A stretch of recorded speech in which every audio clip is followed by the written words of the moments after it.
Yavaş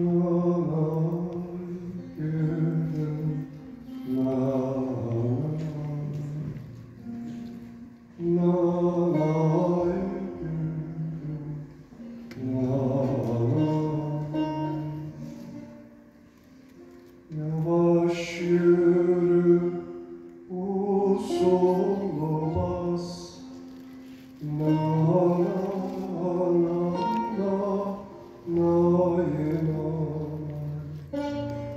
Engeller uyanır, engeller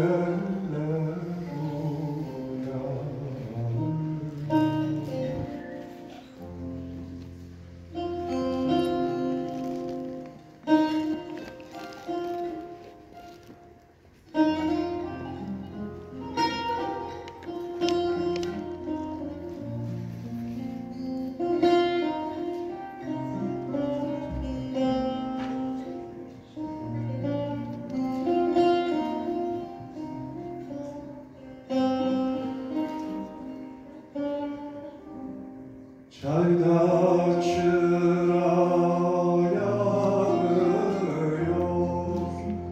nay, nay, kumar göz uyanır,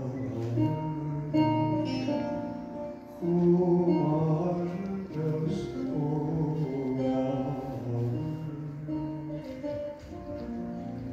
Yara çifte fitili bir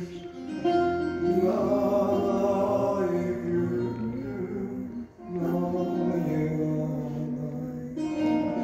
buna camda yanıyor, buna camda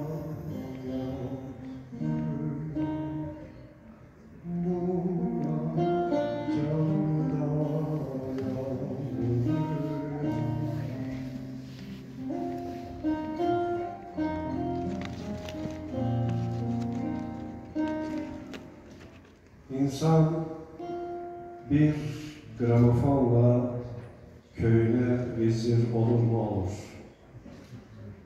Sahibinin sesiyle dönen bir gramofonu vardı amcamın. Makam değiştirmek devlet töreni gibi bir şeydi. Elaziz havalarını pek severdi amcam.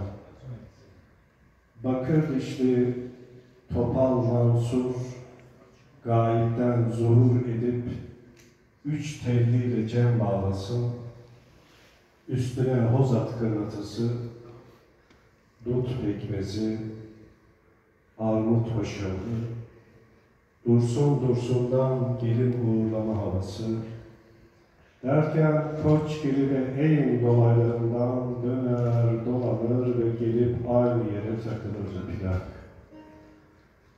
Kırık gramofon iğnesinin patinaj yaptığı yerde sinemizde o bildik Hüseyin'i sızı. 40 yıl dağda dolaştım eğitleriyle. Dağda 40 yıl dolaştım.